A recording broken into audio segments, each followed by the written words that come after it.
Thank you and welcome to the third episode of Bigfoot Club. I'm your host, Robert Jesse Dominguez, and with me is...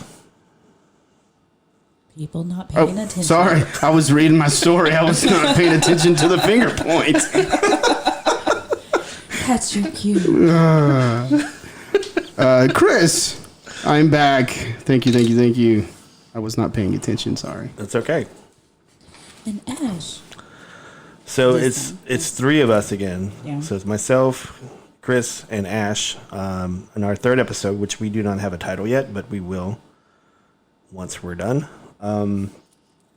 Just wanted to, I guess we can go with our first category today, right?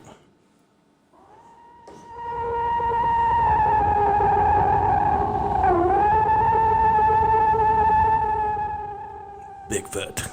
Still gives me chills every time. Makes me not want to go in my backyard. I kind of wanted to talk about a couple, just one thing, because it's categories that I like to do about Bigfoot, and the first category, and it's like a ranking system. So it's like I like to do whenever we find someone that we really like, or their website or researchers. So we kind of want to push them to the front and make sure that people know about them. So when we like someone, it's called a push. And so when we're working with someone in the Bigfoot field, and this could be paranormal as well, when we don't know that much about them or we don't know how they operate, we call it a pass. So we're passing on them until we find out more information about them. That's we're going to pass until we find out more. Right. So, and the last one is when we work with somebody that we do not like, or they do shady operations. We call them a hack. So it's push, pass, hack. So when you ask me about somebody, I'm going to say, hack. So Probably more often than not. yeah, probably more often. Unfortunately. So, okay. So right. that's since we got that out of the way. I'm happy to get that out of the way. So, okay. All right, so before we jump into to anything, I always like to bring a fun fact or like a this day in history. Shoot. Fun fact in Bigfoot history. Do you know what happened on this day in 1967? Was it the Patterson-Gimlin? It was the Patterson-Gimlin footage. The most famous... Is that wind? You win. You win. The most famous footage in Bigfoot lore. Probably the most picked apart footage. Yeah. I would think it'd have to be in the top 5 picked apart footage of anything, really. Yeah. That one always gives me chills whenever I watch it. Yeah. So, and also another fun fact as well. I actually have Roger Patterson's number. I have it, but I haven't called him. So look for that down the road. So what are you saying? What am I saying? We have a lot to, is that like a goal? It is a goal. It is one of the goals. Or is that like a little foreshadowing? Yeah, it's a little foreshadowing. He is the original Bigfoot Bob. Mind your P's and Q's because, hey. Is that Patterson or Gimlin? Gimlin. Patterson died. Yeah, you said Patterson and you got me confused. I was like, we can't call Patterson. He's dead. We might. We might know a person that knows. Right, I probably know a couple of people. That's on the paranormal side. Yeah. Yeah. So, yeah, you said Patterson and I was a little confused. That would be cool. It's like, by the way, guess who else is calling into the show today? You'll never guess. Roger Patterson. We like to combine all themes here. Oh, man. We'll be contacting Macho Man later, too. Ash, I like you more now, so. So yeah, just fun fact, October 20th, 1967. Though there are skeptics out there that say the footage was shot earlier than that. But that is the day that it broke. October 20th, 1967 was the day that it came into light. So since we're starting on Bigfoot, I thought that would be cool to start off with. That is so iconic because that's just like an iconic thing. And anytime you think about Bigfoot, when I think about Bigfoot, I just think about the Roger Patterson. And I think as the guy here at the table that knows only what you've told me about Bigfoot, right? And Patterson Gimlin film, that's the first thing I think of when I think of Bigfoot, because that's the biggest thing I know when it comes to Bigfoot. So, okay. What else? Do you have any other fun facts or that? I was just going to talk about a couple of sightings that happened recently. Okay. In North Carolina. Shoot. One of them was we actually found it at work, and it was in North Carolina. There was an electrician that was around Kaiser or Casar, however you say it. Sorry, North Carolina. I don't know how to pronounce your cities, but it's Casar. He was doing some electrical work. He came across about a 13.5 inch footprint, and he was like, "Wow." It was like a YouTube, right? Yeah, it was YouTube. The actual the Charlotte Observer is where I got the article on both of the Bigfoot sightings. Yeah. But what I thought was interesting is that happened on October 10th. This past October 10th. If you jump forward 9 days on October 1st, there was an actual capture of a shadow that was, I guess if you look at the picture itself, it was fuzzy. It was real fuzzy. It was real far away. It was black and white. But I guess you can kind of, if you want to make out a kind of like a figure, a man figure, I guess you could. Yeah, that was. I think I saw it. I saw it originally on this website that I'm not gonna push. I saw the thing. I said, "Come on, man." Yeah, it's. We used to have a saying at Bigfoot, and I'm not sure if you recall this, but we used to say, "When in doubt, throw it out." Yeah, and that was a throw out picture. So it was. Yeah. It was crappy. But what I thought was interesting is on October 1st, the sighting, the picture was shot. Some guys were, I guess, hunting, and they caught this picture in the woods. And that it was about an hour and a half southwest of the Casar sighting, which was nine days ago. The footprint stuff. The footprint sighting. So you get a picture on the first, and then Bigfoot travels about an hour and a half northwest of Lake James, which is by Charlotte. Bigfoot travels about. This is just me thinking in my head. Right. Bigfoot travels about an hour and a half northwest to it's possible. Casar, and then this electrician sees this Bigfoot footprint in the ground, and I immediately thought about when you said you look for electrical clearings and gas clearings or something like that. Yeah. Right-of-ways. Mm-hmm. I immediately went to that because this guy's an electrician and he's working in one of these areas. So that's where my mind went. So I was just when I was looking into these stories and again, I don't believe in Bigfoot. I don't think he's out there. Yes, you do. But I guess I do. But you do. When you see stories like this, both of you, this is questions for both of y'all. When y'all see stuff like this, obviously I know how you feel about the picture. Right. And when I look at the picture, I'm thinking, man, that could be his buddy in the woods. Right. Hanging out behind a tree. With the ghillie suit. With the ghillie suit, yeah, absolutely. But when you see, and if you go to the article about the Casar one, you can see an imprint. It does look like a giant foot. Yeah. And they have a measuring tape there. They measure it. I just want y'all's opinions whenever y'all see this stuff, and this evidence that these people are putting out. What goes on in your mind? I saw the one picture, and I'll I'll turn to you, Asher, in like a little bit. Okay. I saw the picture. It was blurry, and that was, to me, it's garbage. And I saw the YouTube of the guy. What's his name? Kaser.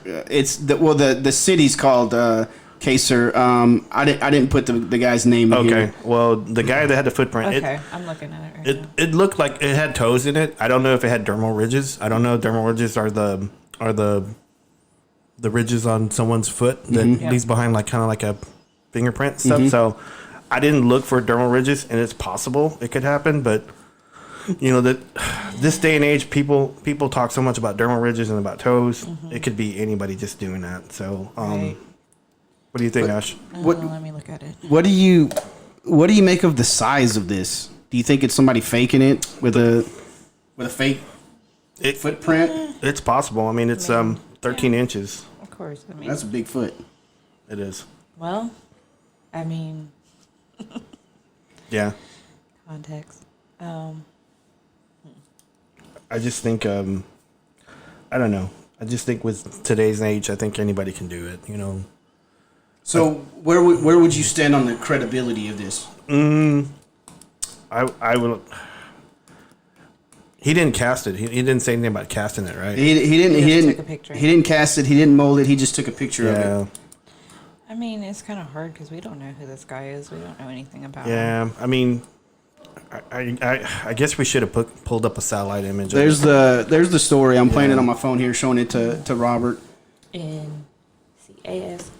Okay. Yeah. Now Ash is getting it. So And you'll see there's a couple of different views of one of the things that he said is he knew that it was fresh because he could see The plants. that were smushed in it. Yeah. it was only one And it footprint too. doesn't look like you would think like it would be from a print, like Yeah, heel. because it's not like perfectly straight toes. It looks like the Right. first three are kind of in line, and then the other toes are kind of spread. I just thought But I mean, I don't know. Bigfoot might have broke his toes on like a fence or something. But I would think like if someone used like a print or was like something fake, Like it wouldn't be like where it's spread like that. I mean, do you see what yeah, I'm talking about? Like the saw it. last two. One of the things that I think of is if I were to look at this, I would think that Bigfoot's tiptoeing Yeah, through the area because there's not an imprint of a heel. It's just like the ball of the foot and the toes. yeah, And then if you look at the area, it looks like a very soft, moist area where the mud is very viable, I guess you could say. Yeah. If you stepped in it with your whole foot, it's going to get an imprint of the whole foot. And when he's saying when they do put the tape on it, you can see the whole imprint, but the back of the foot is you can't see it's it. very, very, very hard to see. It's like He's tiptoeing. I'm thinking Bigfoot's out there like tiptoeing through the woods, trying to be quiet and Yeah, and he doesn't really need to be. So well, and we don't know what it looks like in Right. that area. Like if it's uphill or down. I mean, whatever, you know. I think most. Oh, that's a good point. I never thought of that. Yeah, most of the stuff that I've seen and I've casted, it's all been flat. You know, it is. I think it was. I'm probably wrong on this, but John Bennernagel is a wildlife biologist. He's already passed away, rest his soul. But I think his book was saying that he felt that the Bigfoot's ankle was further up the foot, not directly like the calf and the ankle, and then there's the heel. He believed that it was the foot was further up, and the ankle was kind of like a little divot in the back, and so it would make because it was a massive animal. That's what he was saying, and so most of the footprints that he was working on were all flat. There's no curve in it or nothing like that. So, not that the foot could curve, but that's what I think his thoughts were on it. So, And another thing, and you mentioned on this too, Robert, is there's only one of them. There's only one print that this guy. In a Okay, muddy area. is he tiptoeing and hopping on one leg? I think it's the garbage man. Garbage. So I would put this as a pass. Okay. Because I don't know enough about this guy.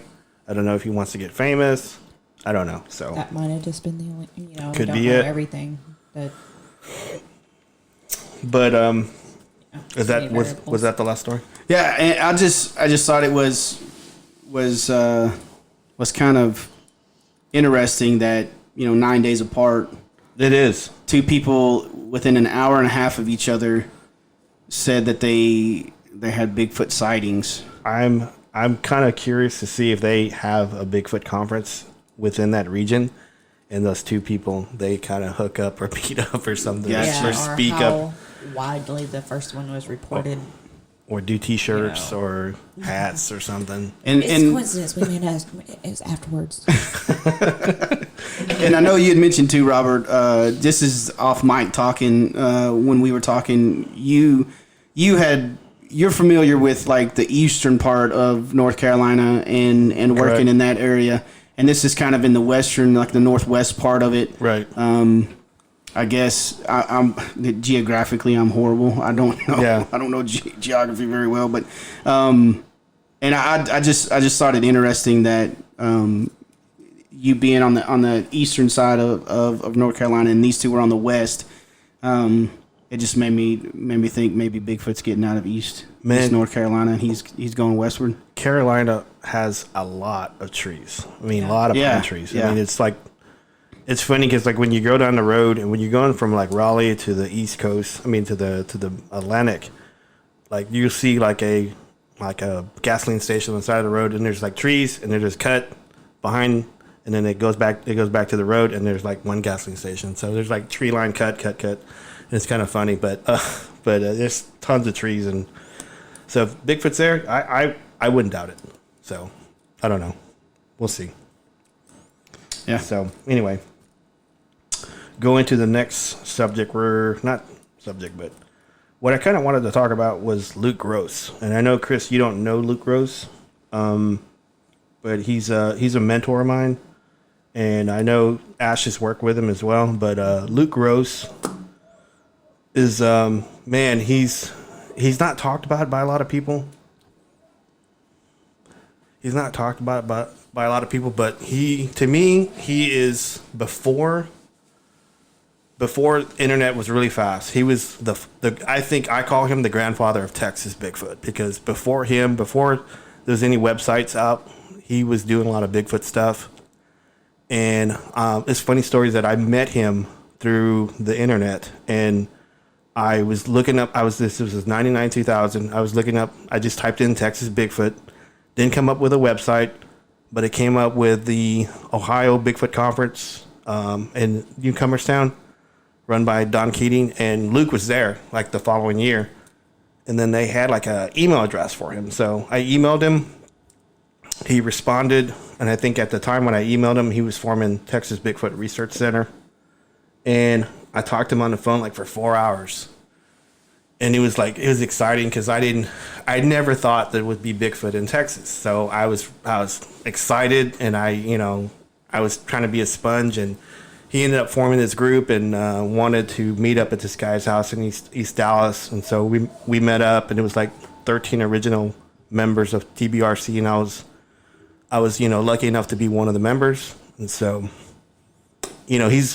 I've learned a lot from him. He's a great man, and when I'm in the woods with him, I'm actually not scared. So Yeah, same. I never felt that way. So what are your thoughts on him? I mean, basically the same. And I've heard most people say that when he talks, you listen, because and it felt that way too the first time I met you guys, when you guys both were doing your own little talk speech. Just like there's just something about him that makes you listen and absorb everything. And it's a really, anything you want to know about the woods, I feel like he could teach you. And that was kind of half of what was fun about going. It's like, Yeah.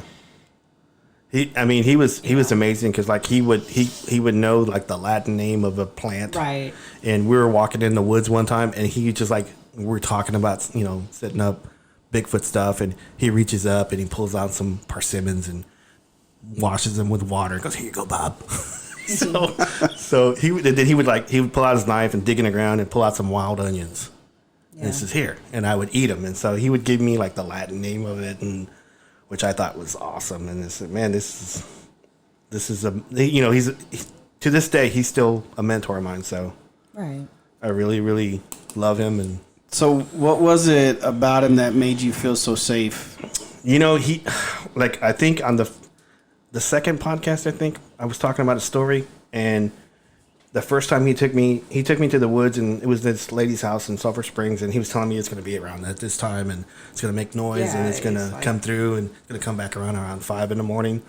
And sure enough, he was right. So every time he said something, it was, You can read a situation yeah, and know exactly what's going to happen. Or, like, you know, I've been out with him like that too, kind of, where it's like, well, this is how these animals are reacting over here. And it got really quiet over here. It's Yeah. really, really loud.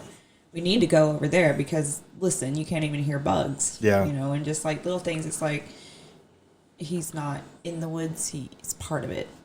you So know? he wasn't just a Bigfoot hunter; he was an outdoorsman. Absolutely. yeah, Yeah. He was an outdoorsman. He's a blue collar guy. He's does drywall. So hard work has always been in his blood. And like before he came out and formed TBRC, there was probably, you know, the Gulf Coast Bigfoot Research Organization. He was part of that. Ended up leaving them. And he before he started TBRC, there was nothing on the internet that Texas Bigfoot, nothing. And And now so look at it. I know it's blown up. And so to me, he's the grandfather of Texas Bigfoot. So I will always say that. I will always back him.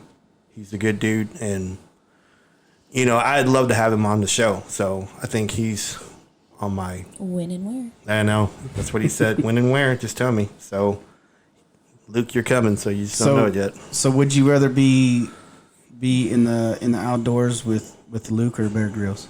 I would rather be in the woods with Luke, him showing me more stuff, and just to have a good time would be Justin Timberlake. That took a turn. Sorry. Just to show him what you got. Oh man, I'm sorry. So I was setting that up. You want to bless some rain somewhere with Justin Timberlake? Oh Lord. God, I hope so. Oh man, I hope so. Someday. So JT. So yeah, he's such a good man. I can't say enough good things about him, and the way he was treated at TBRC, it kind of boils me, and it chaps my ass a little bit. So, it's just funny because I was one of the 13 original members of TBRC. So it was me, Luke Rose, Rand Trusty, Cat Gillette, Gino Napoli, Laura Napoli, Ricky Moon, rest in peace, Buddy Britt, Craig Woolheater, Cindy Goodbreak, and there was a guy from Colorado, but I don't remember his name, and Jerry Heston. So it was us. We formed TBRC. We got a website up and going. We got members that joined after that. Ken Marvel, Tim Clay, Dana Davis, a lot of other people. And it was actually a really good thing. I was really happy with it. Is that, like any other group, you have family emergencies, you got family deals, and Luke had some family deals that he was dealing with, and, he wasn't around as much. And Craig Woolheater took over, and I didn't like its direction where it was going. So I decided to exit. So, I mean, it got to a point where, I thought we were helping people, documenting stuff, and I think he was in it for himself to be popular or to be famous or get a book or some kind of crap. So I didn't like where it was going. So I exited and I decided to do like independent stuff. And so they grew, TBRC grew, and I think they got like a board of directors, and then eventually Craig got ousted by, he'll say on his website or wherever, Facebook, he said, I left. No. Mm-hmm. He got voted out, and that's the truth. Because I got karma. Yeah, karma. And so he got voted out, and he's got a group called the TBRC now, and because the BRC that he got ousted from, They got a lot of members. You have to have a PhD to be in that group, and they changed the name. I think I don't have it in front of me, but I don't really know them, so they're going to get a pass. Yeah, they sound extremely pretentious. Yeah. I mean, I understand to a point, Yeah. but oh Lord. Yeah, I maybe next show I'll say their name, but I don't remember their name right now. So it's like North American Ape Conservancy or something like that. But The pretension yeah, continues. I mean, I don't know the guys. I'm sure they're Yeah. good people. They're PhDs, Sure. so I guess they got to be guess. good people. Well, So the that Napsy? means they're smart Huh? people. The NAPSI?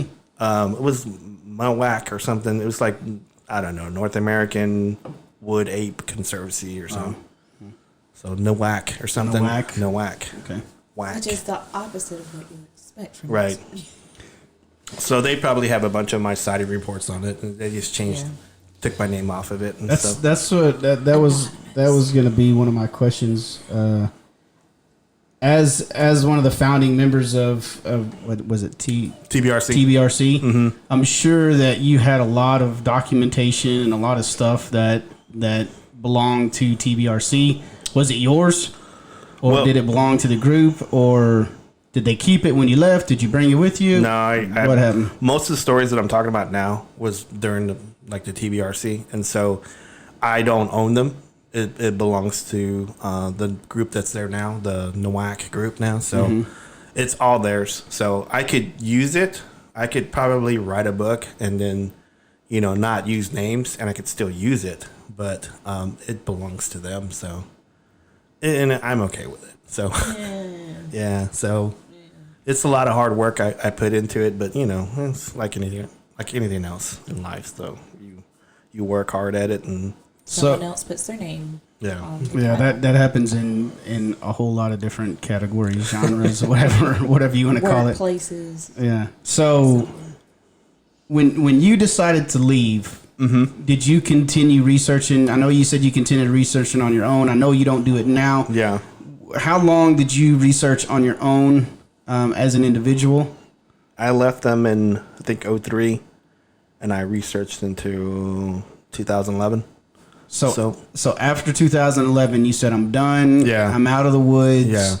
I'm going on this journey just to help people. Yeah, I mean, because I think I'm at the point, and I don't know about you, Ash, but I think I'm at the point where I know it's out there. I know it exists. I just one of those things that I want to report on other people that are actually doing it now. So, but whenever I left the TBRC, I did a bunch of stuff in Lamar County, which is Paris, Texas.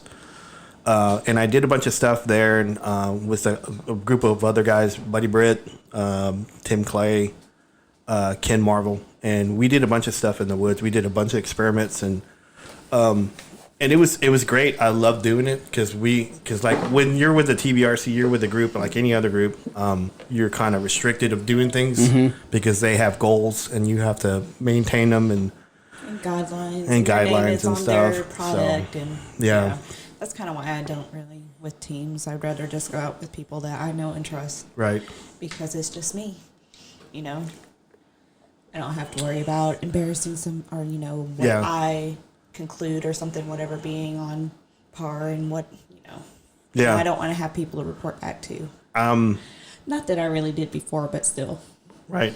There's like 5 people that I would probably research with because I don't research with anybody to go in the woods. And Ash, you're on that list. But Well, that's comforting to know. I've been like, what the hell? but you're on this I'm list. right here. I know you're on the list. So, but there's because I get people all the time. I want to go to the woods with you. I go, no, you don't. I don't want to go to the woods with you. You're a liability. You're a liability. Because I don't know. I get people. I like Bigfoot. I want to be in the woods. I go, no, you don't. You don't. So. You want to watch people in the woods on TV. Yeah. Right. Right. I think that's a lot of it is they just want to. Yeah. They want the thrill of it without actually having to go through what they need to get the thrill of it. Yeah.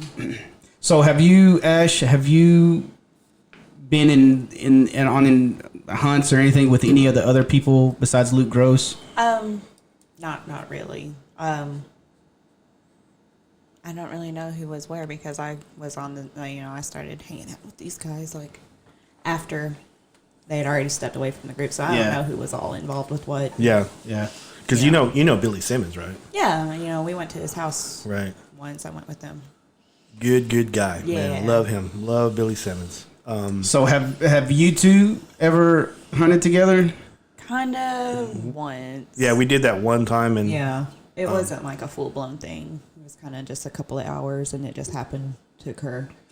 So it wasn't like anything planned. It just kind of. It was like loosely, kind of, hey, we heard some stuff happen over here. Let's hop into the trucks after this thing and go over here and hang out for a little while. It was Gotcha. it was after our Gotcha. meeting, right? It was after our meeting. Yeah. And so we just go But up. it was interesting. Yeah, it was like we had some stuff going on, and I had my nephew with me. And he was a kid. He was a baby at the time. He was freaking out. Sorry, Steven, but he was freaking out. Well, So considering. what was freaky about it? Well, we went out. It was like a was it a Civil War or slave cemetery? What was I it? do believe it was either Civil War or post-Civil War. Yeah, slave or, black cemetery out there in like the middle of nowhere, like Right. in the woods. And it was like it was not a full moon either. No, It was dark. It was cold as shit too. Oh my god. And y'all were doing EVPs right before Yeah, it? yeah. But I mean, I've heard, and correct me if you've heard elsewise, Right. that a lot of times that they are attracted to cemeteries and things Right. like that for Yeah. whatever reason. Yeah.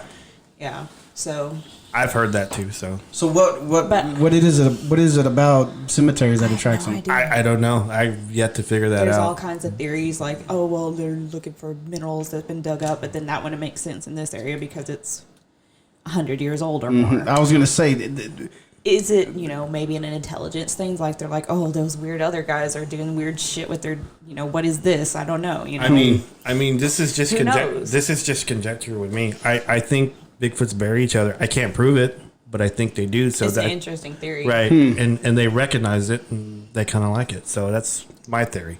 And Okay. like when we went to Billy's too, he had that old cemetery out in where he used to live, and he said they would go out there and push over the tombstones. Wow, that's kind of scary. Yeah, But not little ones, like the big, like 1800. What was- huge memorial things? what was the name of that town when we were doing the EVPs and Bigfoot stuff? It was Hallsville. I think. Hallsville. Yeah, Hallsville. Hallsville. Hallsville. Yeah. Do you know Hallsville? I do know Hallsville. Yeah.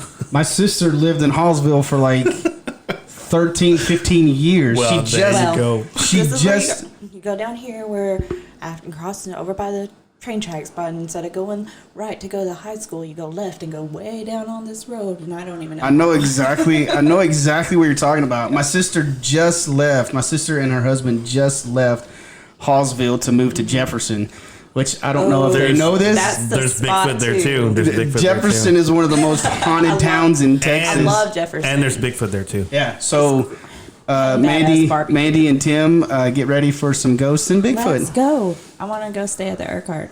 They have a cabin off the lake. They just bought a cabin off the lake. On Lake of the Pines. Yes. That's the last place I went out with Luke at. Man, So I think I've actually heard a big cat out there when I I last believe time it. when I No, was we out there. found sign. I think it was there, and I can't remember where the last place we went before then. When I went out on my 21st birthday party. But we found sign out there too. So I was more scared of that because where we were walking had like really tall grass, and it looked like Jurassic Park 2. And that part where they were getting picked off by the velociraptors. We were out walking. Wow. did you think you were going to get I velociraptor? was like, I'm going to be in the middle of the group because they always get them from behind or the front. They always say never be the third. Right. I Never know. be the third. or be ethnic. At the end of the line. Sorry. Especially the ones that don't speak English. Sorry, so I'd be a dead person. Well, So sorry. Getting back to that story, when we were in Hallsville, Ash and her group were doing EVPs, and we were waiting like until they were done. And once they were done, we started doing tree knocks. It was me, Billy Simmons, Luke Rose, my nephew Steven, and I think Tim was there. Maybe. Because I don't know if he went out with us. I know he. I don't remember. I think he was, but I know Todd Partain didn't go with us. Yeah, he didn't. Because I think he went back home. But we were doing these tree knocks, and we were right off the road, so we just parked and just like stepped into the cemetery. It was maybe 70 yards, and we started doing these tree knocks, and then we heard some tree knocks in the distance to the right of us. Like if we're walking off the road and we're facing the cemetery, it was to the right of us, and then we heard some tree knocks to the left of us. And there was like a little creek to our left. And we were noticing like these tree knocks are getting closer and closer. And so correct me if I'm wrong here, because I think they were getting closer. And then I think somebody saw some eyes over by the creek, which it was to our left. Yeah. And then once we noticed the eyes, something from across the street was throwing rocks through. Well, right, like the second before they started throwing stuff, Yeah. they did a call. Okay, yeah, that's right. Because that was the weirdest shit, I think. Now, who did the call? I think No. You guys were doing knocks, and Yeah, one of them, the one that was coming from our called- front, called back to made us. a call. Okay, so your group didn't do the call. Right. Whatever was knocking. Yeah, knocking Did back the to call. us. Yeah. Okay. And then we just started getting barraged by rocks and sticks Yeah. from both sides. Yeah. So did the call come from where the eyes were? Yeah. Yeah, and it's so like this. I'm getting chills right now. This So- is good stuff. This Yeah. is what I'm. This is, and then keep in mind, this is the first time I ever did anything like this ever, so Right. it spoiled the shit out of me. So Steven, like my nephew, he was pretty scared, and he goes, I don't want Bigfoot to get me. I said, you're good. Just stay next to me. He was like, I think it was like 7 or 8 at the time, and he Really? said, yeah, he was older than that. Had to have been. No, 'Cause he he's was- Not, he's not. Is he that much younger than me? yeah. 'Cause No, wait. I was 19. Were I you? think. Yeah. I don't think It was like in 2007. he might have been 12. Yeah. He could have He been. was still young. Yeah, he was still Yeah. young, and Young enough to be scared. yeah, he was pretty scared, and so when we saw the eyes, which was maybe to our left, it was probably like 40, 50 yards away, and we saw like set of eyes, like I want to describe. red eyes What like whenever. I've always said it looked like was like, the end of the driveway reflectors, Okay. but like Tall. Way up up in the here. trees. Yeah. Okay. So it's Yeah. like they're you could, whenever you do the flashlight, you flash the flashlight that way, you can see red eyes, not yellow, red. Okay. So, like the redness like on the red. So when you get a picture, yeah. so once we saw the eyes, we started getting like rocks pelted from behind us. And this was about 45, 50 yards away? Yeah. Okay. And so we could hear the rocks going through the trees, like it was hitting all these branches and leaves, like, and it would hit the ground. Boom. What size rocks? Probably like make good 2 inch, good. 2 inch, 3 inch. So a fairly good sized rock. Yeah. Yeah. Not like a skipping stone. Yeah. No. Okay. Like and sticks. Like a legit rock. like little logs too, like just whatever they could probably get their hands on. I would imagine. Blue diamond. Blue diamond. It's our card. system. Always has to get her. Yeah. her point in. So 45, 50 yards away. Yeah. They're coming at you or from behind you. Both. Behind us and in front of us. So Okay. It was- so you're getting ambushed pretty much. it was pretty Yeah. intense, man. It was like that was happening.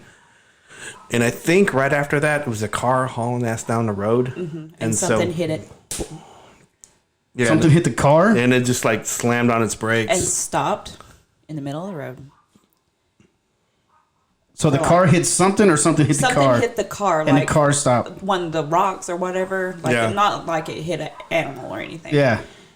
But the car stopped, backed up a little bit, stopped, did not back all the way up and talk to us, just backed up a little bit, and then took the fuck off. Yeah, we Because I was thinking they probably thought you did it or we're about to have a Harry and Henderson moment. They actually couldn't even see us because Yeah. we were. It was so dark. I'm telling you, you couldn't even see your hand in front of you.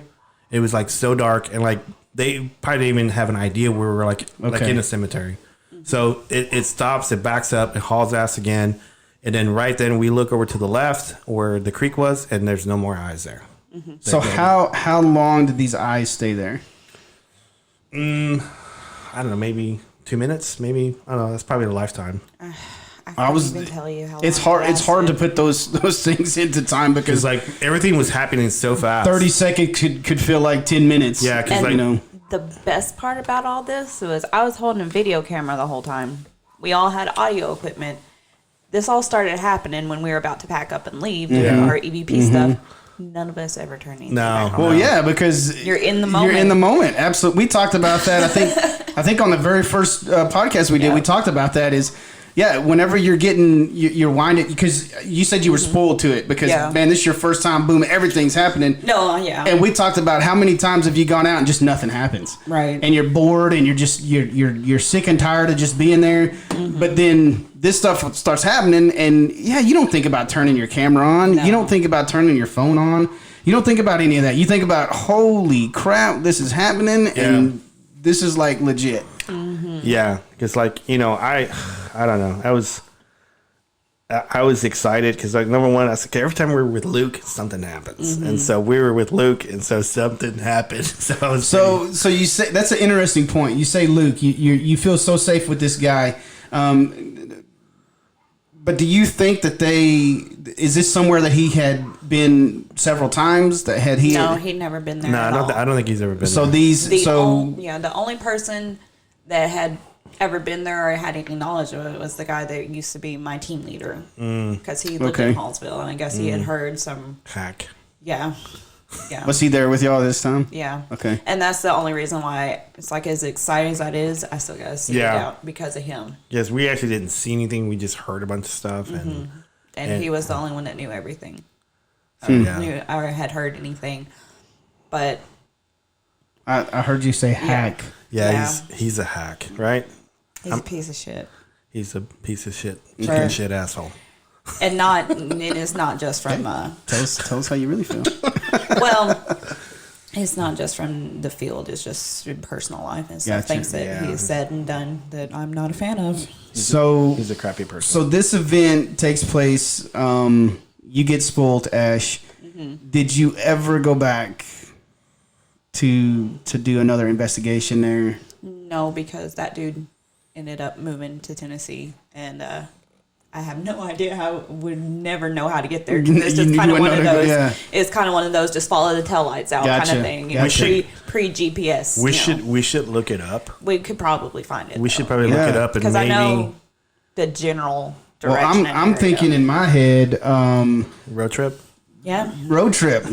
My sister lives out there in Jefferson. It's not too far. She could probably help us out. Absolutely. My sister lived in Hallsville, I told you, for like 15 years. I'm thinking we could crash at my sister's house and road trip it up there and see it. Because, I mean, I know it was quite a few years ago, but, if there's action like that, I want some of it. Of course, it's been 12 years. Yeah, at least that. So, but I'm thinking road trip. I'm thinking maybe a podcast on the road. Yep. Actually, like too sweet. Shooting. Hey, maybe in the future we're shooting a podcast in Hallsville. Yeah. And getting rocks thrown at us. Hopefully. Hopefully not. That soundboard's expensive. It is. Well, we'll make sure that it's protected. Yeah. Well, I don't know if Bigfoot wants it. I think he's going to get it. So No, we will hand it to him. Here you go, buddy. Enjoy. That would be a great show. Yeah. If we could recover the SD card. Wait. Just give us the SD card. You can have the board. No, just let him take it and then see what he records. Yeah, there you go.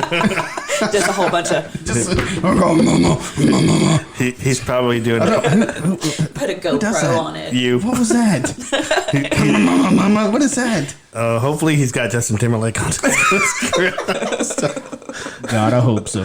God, I hope so. But, He's calling him now. But it was a pretty good experience because most of the Bigfoot stuff that I've done, and I don't know about you, Ash, but most of the stuff that I've done is that it would take me months to be in the same, because I would go to the same area and try to, find if there was a Bigfoot there. And sometimes I would take weeks, months to even get a Bigfoot close or any kind of noise or footprints or stuff. So to go out there and just have something happen like right away, like she was saying, man, that's spoiled the crap out of us. So. Yeah. I don't know, man.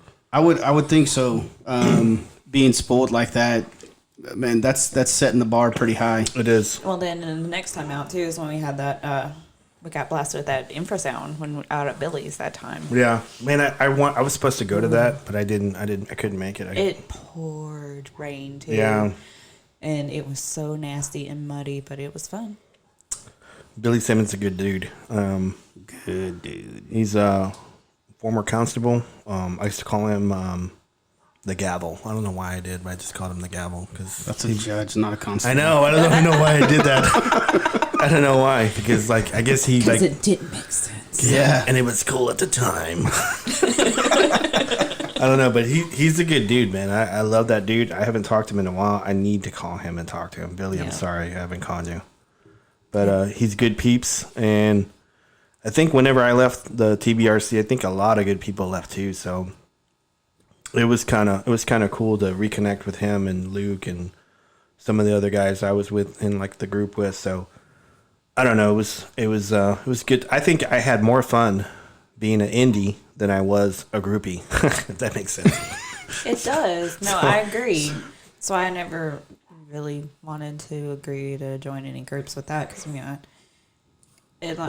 my paranormal stuff, it was my friends anyway, so it didn't matter because those were me, the people I do it with anyhow. But yeah, it was. I think it was good that you didn't join the TBRC because you probably would have sniffed that stuff out quick. I got courted, and it just seemed like a lot of pervy men that I didn't want to be associated with. I mean, because I didn't feel comfortable. It got to a point where because I think after the first year I was there, I was recruiting a lot of people. I recruited like Mike Sells and Ken Marvel and a lot of people, a lot of good people that I'm still friends with now. And whenever I recruited them, Luke, I think Luke was going through some stuff, so he wasn't around. I was setting up meetings and like interviews and stuff, and Craig Woolheater took over, and it's just one of those things. Like I just felt like he just didn't care about people, and he made fun of a lot of people, and he'll probably deny all this stuff I'm saying, but I was there, I saw him do it, so I know it's the facts, and it's real. Yeah. So I just didn't like the way he was doing stuff, and he carried around autograph pictures of himself. Jesus so. Christ. Who does that? Who does that? Seriously. People that are desperate and don't have talent to actually. I mean, because he was the leader of this group, and he didn't even own a pair of hiking boots. So Steven was, I think at the time I was taking him into the woods, he was like 7 or 8, and he clocked more hours than this guy. So how can you be like the director or assistant director of a Bigfoot group and you don't go to the woods? So unless it's on TV. So he was on TV a lot. I was gonna say he might be. Well, I don't know him at all, and you don't want to. I guess I probably never will. Oh, sorry. But I think from what you're saying, is he just really wanted to be in it for the fame of it. Watch an episode of Monster Quest that takes place in this part of the country, and there his ass will be. Yeah, I mean, so is he getting paid for these TV appearances? I don't know. I don't really care. So, yeah. Okay. He's just one of those dudes that he was part of my life, and I was glad because I actually got to meet really good people. And I parted ways because I didn't like where they were going, how they were doing stuff, and so I don't know. I was kind of disheartened the way things were running, and I just wanted to do my own thing, and I wanted to, bring in people that I can trust and be with, because a lot of times I would get sent in the field with people I didn't really know and I didn't really like, and I wouldn't be comfortable with that at all. Yeah, so TBRC was a good experience for me. I'm glad I did it, but I'm glad I got out when I did. I did it on my own terms. And I walked out, and because if you guys know me, I don't talk highly of myself at all, and I don't. And so at the time, I was Sting, and they were the police, and I left. So you know your worth. So anyway, well, you might not talk highly about yourself, but I'll talk highly about you. Thanks, man. I'm glad someone does. So it's kind of cool. Well, I'm glad I'm kind of cool. You are cool. You both are cool. Okay. I don't know why I did that one. So okay. Anybody else got any stuff about Bigfoot they want to talk about? Get it off their chest. No, I'm good. Not Okay. at the moment. Okay, let's go to the next subject. And the next subject is the paranormal. I absolutely love that music. I can see the little dude just sitting there waiting to go to the next level. I can see him bouncing. Reinhard. He's like, I didn't know his name, but I could just see him bouncing, like ready to go. Hey, Chris, do you have any articles or anything? I do. Again, I'm going to bring the fun fact of the day for the paranormal. Shoot. And when I told Robert this earlier, he was like, what the heck does this have to do with paranormal? Yeah. But you'll see whenever I get done. Herbert Hoover died on October 20th, 1964 at the age of 90. What does that have to do with paranormal? With paranormal, yeah. So the Hoover Dam is named after Herbert Hoover, and it is the number four most haunted dam in the world. 112 workers lost their lives during the construction. And it's reported, this is all from TATAAND Howard.com. Apparently, and this is kind of scary, on average, 4 people a year commit suicide by jumping off the Hoover Dam. Wow, Yeah. I did not know that. Yeah. I feel like that is something I knew. Just It's kind of back there, but it just came to the forefront, right? Not like Yeah, I was it's like, kind of like the Golden Gate Bridge, you know. yeah, I was blown away. 4 people a year, 112 workers lost their lives. Reports from the dam. These are from visitors, workers, and just people in general. Crying sounds, footsteps inside the facility, and apparitions of men wearing old-fashioned work clothes. So that would definitely go with the 112 workers that worked there after wearing the old-fashioned work clothes. Wow. They don't give much detail. It just says old-fashioned work clothes. So maybe coveralls. Yeah. You know, I don't know if they wore overalls to work, whatever. I don't know. But I thought that was pretty fascinating how Herbert Hoover died on October 20th, and his dam is It's pretty dang haunted. it's pretty damn haunted. It's a pretty damn haunted. Ba-dum-bum. Don't. My kids will like that. They love puns, so my kids will enjoy that. There we go. Beat you to it, man. But on a side note, Before you go you go to that one, I wanted to make a second correction. Brad Freeman, I am so sorry, brother. Brad Freeman is he's a director of the Texas Paranormal Expeditions of DFW.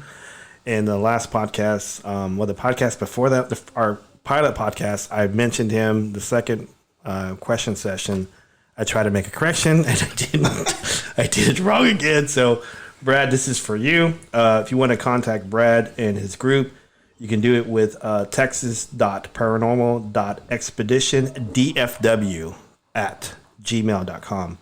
So he's a good dude. He's a part of our Paranormal Investigations of North Texas Facebook group. And he's one of my contacts on whenever I have a case I could hand off to him. And so he's a good dude. So just if you need paranormal help, he's the guy to go to. So, okay. Sorry. I'm glad you got that cleaned up. I know. I'll do Third time's a charm. I know, right? third time's a charm. Sorry, Brad. Sorry, Brad. So my big shout out to my aunt and uncle. This is my mother's baby sister. They are celebrating their 32nd wedding anniversary. And shout out to y'all for making it 32 years. But what I thought was really cool about their 32nd wedding anniversary is they decided to go on a haunted hotel tour and sleep in some of the most haunted hotels. Impressive. So one of the hotels that they went to, is I thought he was doing something. I'm sorry. I was going to. Hey there, demons. It's me, your boy. Your boy. So one of the hotels that they stayed in was the historic Skirvin or Skirvine in Oklahoma City, and I haven't had a chance to interview my aunt yet. I just got these posts. I did get her permission to share her story, but I got her posts off of Facebook, and these are quotes from her that she had on Facebook. At the Skirvine, or Skirvin, however you say it, she said, "We got a little visit in the night. The ghost wanted to watch TV and turned it on in the middle of the night, and I left it on for him or her and just turned it down." First thing I want to say is good on you, Aunt, for letting the ghost enjoy their TV show. It probably took a lot to turn that TV on. Absolutely. And so it was probably a very important show. Yeah. I would like to know what was on, what the ghost was wanting to watch, or if, whatever it was. So she could possibly be a guest for our show. Yeah, absolutely. I would absolutely ask her to do that. Her and my uncle. I think it would be awesome to get just more detail. I will interview more and get some questions and stuff. So on a later episode, we'll get into that. But the second one, I'll tell you the second story, and then I'll kind of break down the first one and my thoughts on all of it. And obviously, we can all share our thoughts on it. Right. The second one was at the historic Kahn Hotel, or Kane, however you say it. It's Kahn. The Wrath of Khan. The Wrath of Khan. Yes. This is in Jefferson. Yeah. Okay. Is that the old saloon? Yes. My friends used to own that, and it was a coffee shop, and I've slept up there a lot. I was going to say, we talked about this. Yes. I think it was on the pilot episode that we talked about this. Yep. And I knew it was going to perk your interest when I said it. I've because stayed there a lot. I've partied a lot there, done a lot of karaoke there. Because I remember Most impressive. I remember you talking about it being a coffee shop. Right, and they've turned the upstairs, they just recently, the upstairs area when they owned it was just one big open room. Yeah. And they've since turned those into separate little rooms and stuff, yeah. Yeah. So this one really gets the hair on the back of my neck standing, because you talked about a lot of energy to turn the TV on. Yeah. Well, this one, she stated, "I fell asleep while in the room alone, and I was awakened to what felt like someone putting their hand on the middle of my back.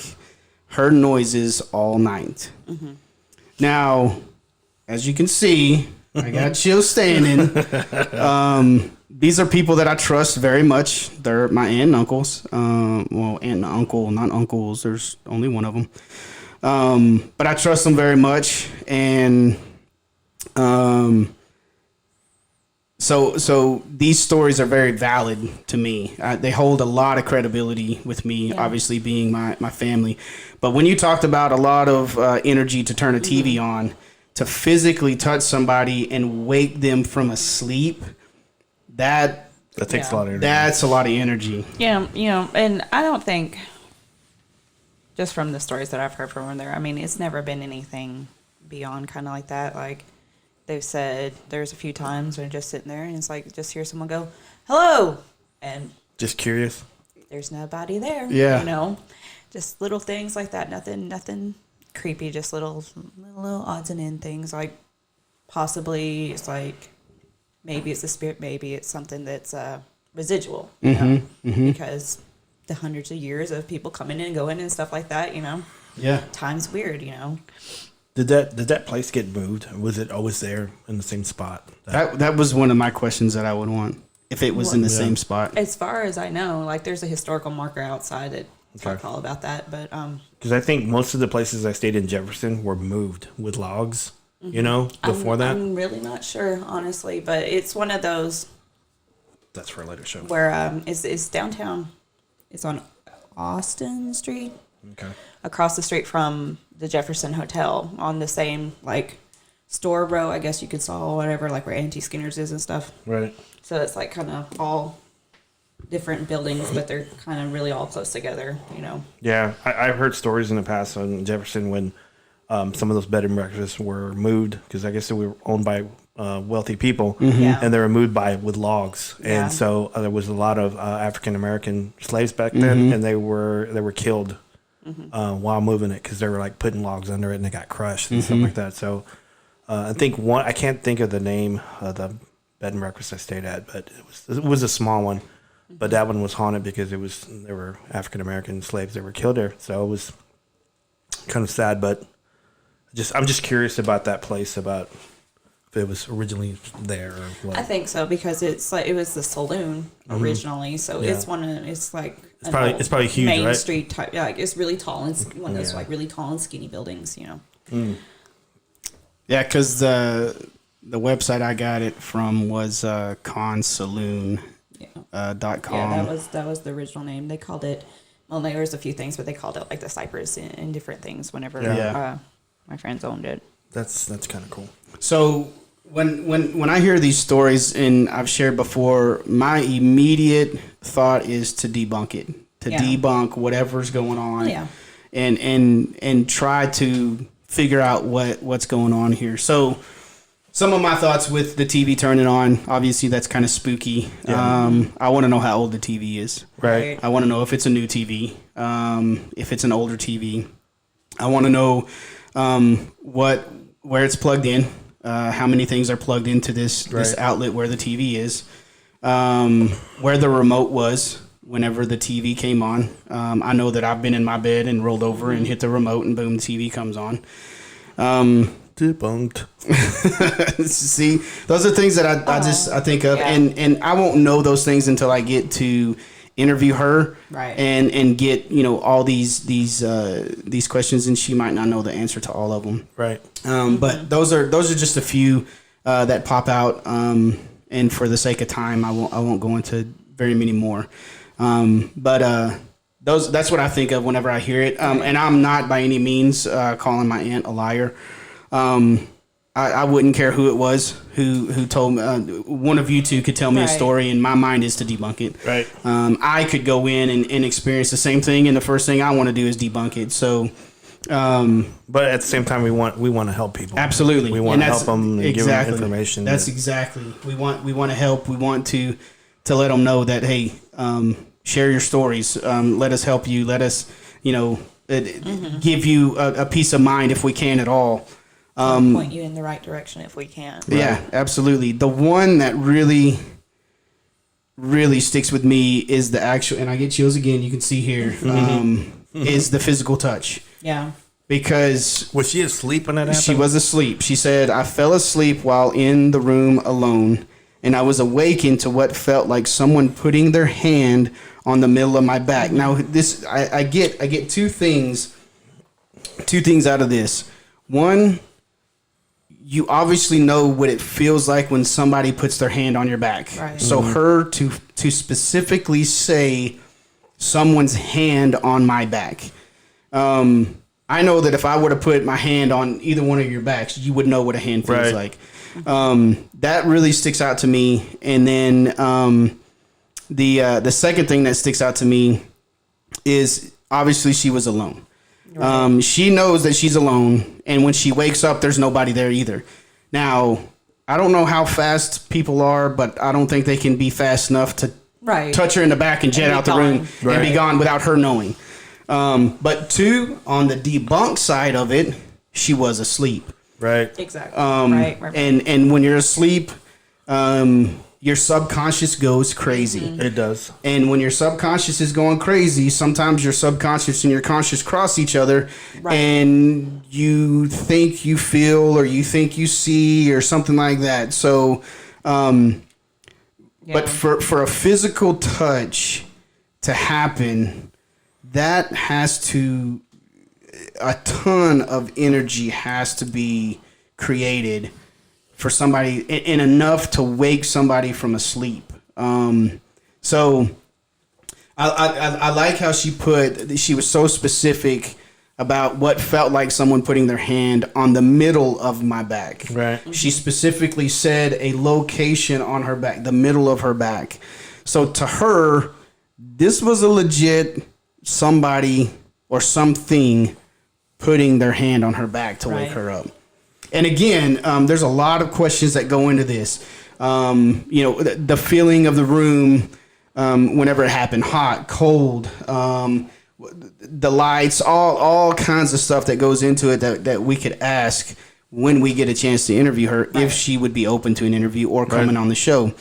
But man, I tell you, to get stuff like this from somebody that I trust so much and somebody that I care about so much, this is gold to me. This is absolute gold.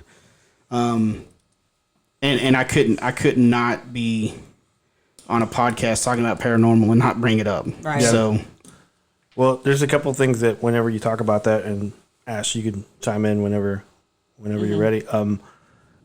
It's been my theory, and it's just conjecture because I don't have scientific proof on it. But when someone's asleep, their mind is open a lot more to energies and frequencies and spirits and stuff like that. So, to me, it makes sense. It makes sense, and it's hard to debunk something like that when someone's asleep and they feel that, or they, some spirits are closer to people than others, and some people give off different energies more than other people, and maybe this thing was interested in your aunt and just wanted to reach out to her. So, what are your thoughts on it? And also, I would want to know, like, if that sort of thing has been reported since the new setup has been put up there, and that's like what's been going on in that specific room, if anything. And also, if on the flip side, if it has, did she know about it ahead of time too? Right. I was just about to say that. Yep. Yeah, That's a big thing. to kind of plant that seed, because I've had a lot of times too where I'm totally awake, but my brain's not completely. Yeah, absolutely. Like, physically, I'm awake, but I'm still seeing shit or experiencing things. Yeah. And a lot of it too, how hard was she sleeping? Right. How long has she been asleep? Was she exhausted? Did she have a long day of activities to where she was just completely exhausted? Stuff like that. Because the harder you sleep, the more you go into that REM sleep, the more you go into that sleep to where your mind just kind of goes cuckoo, really. So yeah, a ton of those questions go into it, and knowing the history, obviously, if you know the history of something and you go into it, obviously your mind's already going to be there, and you're going to be thinking, well. And I know that one of the things she shared was a haunting of a person named Billy. A guy named Billy, and he prefers women over men, and he wants to. Man, I'm hoping that's the right one. I'm hoping I'm not getting this mixed up with. Let me go back and double check that. I hope I'm not getting this mixed up with the other hotel. Billy, we're looking for you. Yeah, we're looking for you, Billy. I believe it is. I believe it is this one. But again, going back to what you were saying, Ash, is if you know kind of the history of the place, right, your mind's already going to kind of be there. And I don't know these things because like I said, I haven't had a chance to talk to her. But because I know that I've gone into places not knowing the history of anything, and stuff has happened, right, and I'm like, okay. But then I learn the history of it afterwards, and I'm like, man, that fits right in the history. But then I've gone into places, like you said, knowing the history of something, and I'm just specifically looking for that. And if that doesn't happen, then I'm like, whatever, Yeah. So, but I'm like, I want to dig my claws into these stories and find out so much more. And again, Jefferson is by Hallsville. Yep. Road trip. So that's pretty good. You got any more stories on it? Is that pretty much? No, that's what I got for tonight. I mean, I can go into the history of the hotels and stuff, but again, for time's sake, we can save that for. We're actually an hour and 9 minutes in. Okay. So we got. And we've covered a lot. We covered a lot, and we haven't even got to wrestling yet. We haven't even got to wrestling yet. Yes. So yeah, we kind of put wrestling to the back burner, I guess, tonight. No, I mean we can still talk about it. Yeah, let's talk about it because I got some pretty cool stuff in wrestling. This wrestling history. You guys want to jump to wrestling? Okay. We're going to jump straight into wrestling.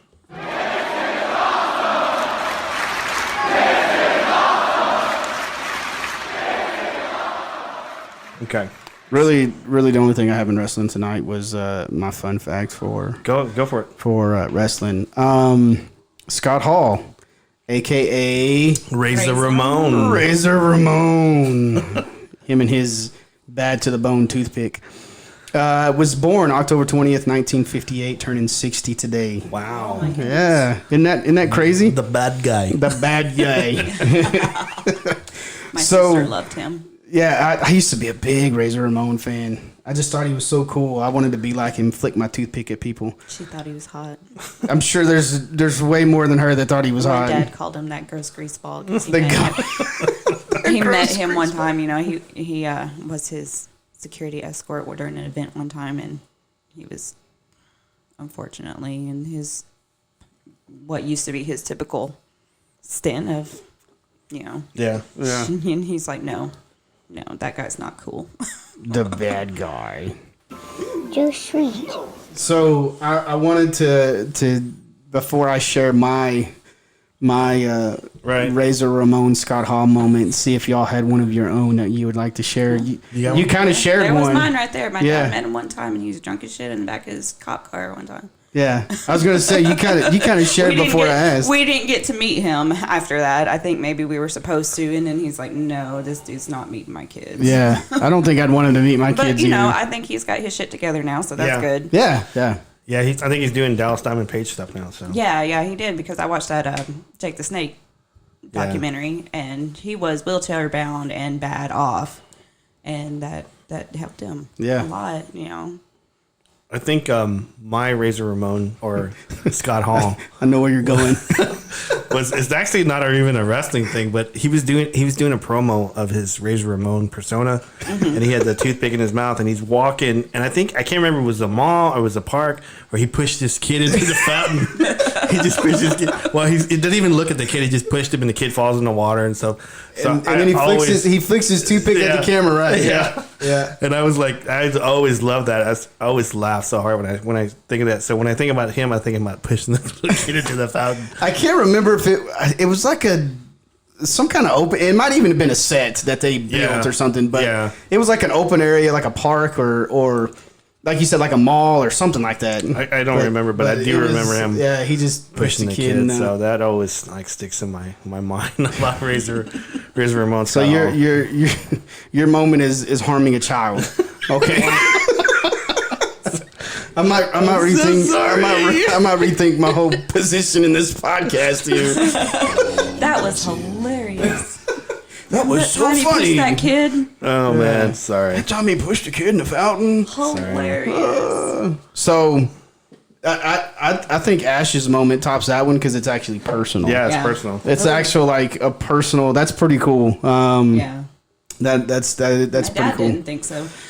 Yeah. But yeah, you're harming kids. She's her dad's arresting him. So Well, no, he was escorting him. oh, escorting him. he Oh, was- okay. Yeah, there was like some small town, whatever. Oh, so he was in an Local. event and your Yeah. dad was escorting. Okay, Yeah, okay, yeah.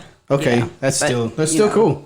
yeah. He was in the back of your dad's car. So Yeah. that's pretty cool. So my Scott Hall Razor Ramon, and this is when he was Scott Hall. My moment is kind of a 2-part moment. All right. So it kind of builds on each other. I don't know if y'all remember the finger poke of doom. Do y'all remember that? I know we were talking about it before the show. In WCW. Yeah. Vaguely. Vaguely. All right. I was So a WCW person, but I was a very small child. So the finger poke of doom. It's some people say it was the downfall and demise of WCW. No, I think that was probably Eric Bischoff. Yeah. I think Eric Bischoff is. It's Anyway, He's just the demise of mankind. that's a story for another podcast. We can go on and on and on about that. But so December 1998, Kevin Nash, the Big Sexy, is fighting Goldberg for the WCW Heavyweight Championship. right. Right. It's a good match. It's going on. I want to say Bam Bam Bigelow even jumps in this match. Rest in peace. Yeah, rest in peace, Bam Bam. I think he jumped in, and some little wannabe Wolfpack guy wanted to jump in or something. But the biggest one to jump in was Scott Hall, and he cattle prods Goldberg. and Nash wins the heavyweight championship. All right, so fast forward, January 99, it was Nitro. Hollywood Hogan against Kevin Nash, Big Sexy, for the heavyweight championship. All right, so Hollywood Hogan, he enters. He's got Scott Steiner with him. They're walking down, and they're doing all the Hollywood thing. You know, Right. Hogan is turned bad. NWO at this time is kind of at odds with each other. It's the red and the red and the black. The Wolfpack. The Wolfpack, which was Big Sexy. NWO, which was Hollywood Hogan. So they split. Well, Big Sexy comes out with his Wolfpack shirt on, right? And he's walking down, and he looks behind him. And while he's getting introduced, he looks behind him and he points, and guess who comes out? Razor Ramon. Razor Ramon, Scott Hall with his Wolfpack shirt on. So they walk down, they get in the ring. Kevin Nash and Hogan are kind of going at each other, pushing each other, acting like they're about to fight. And here comes Hogan walking up to Kevin Nash, which is funny because Hogan is a big guy. Right. But Big Sexy is a big guy. He's bigger. 7 foot, 320, 350 something pounds, big dude. And so Hogan gets his little finger and he pokes Kevin Nash in the chest, and Nash drops and flops on the ground like he's just been hit with a Mack truck, Right. which is just insane. And Hogan jumps on him, pins him. 1, 2, 3. 1, 2, 3, wins the title. They jump up. Goldberg comes out and starts wrecking shop. Yeah. All right, just starts destroying everybody. Luger comes down, acts like he's gonna help Goldberg. He kind of clears the ring, makes sure everybody's out of the ring, and then he turns on Goldberg. They start beating the crap out of Goldberg. They handcuff him to the turnbuckle, and they spray paint NWO for life on his back. On Goldberg. On Goldberg. And I don't think I watched that live, but I remember watching the highlights of that one. they reunite, and NWO is all back to normal. but But loving each WCW other, goes but down. WCW goes down. So that's my most memorable Scott Hall moment. That's awesome. Whenever he cattle prodded Goldberg, and then was a part of the NWO getting back together. That's cool. Was that only just one moment?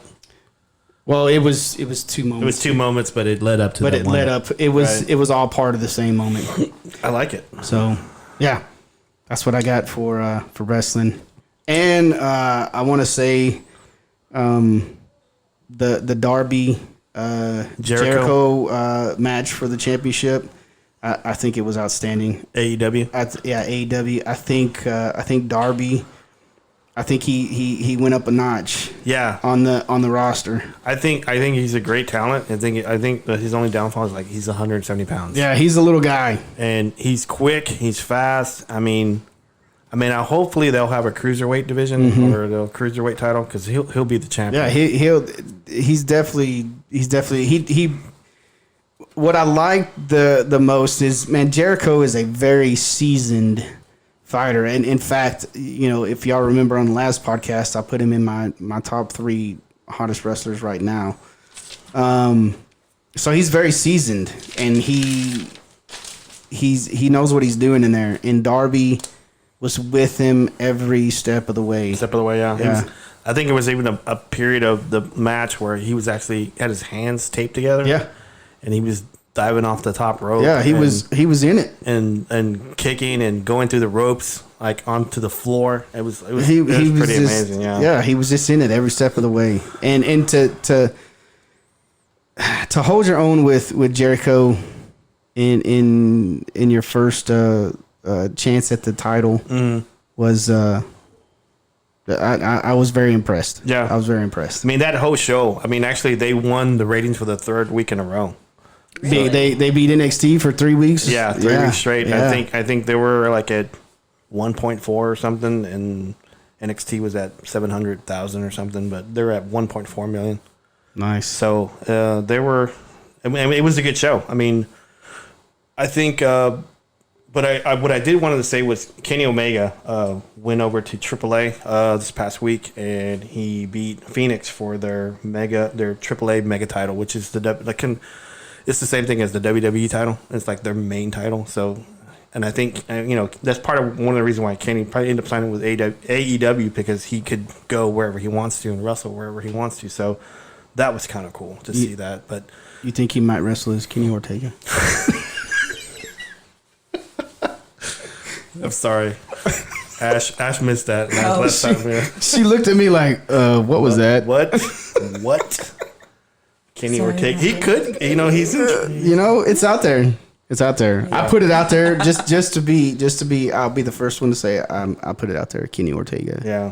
So we talked about our top 3 wrestlers right now, and I said Kenny Omega was my number 1. But at one point in the middle of the show, I called him Kenny Ortega, and Robert was like, "Did you call him Kenny Ortega? Is that a baseball player?"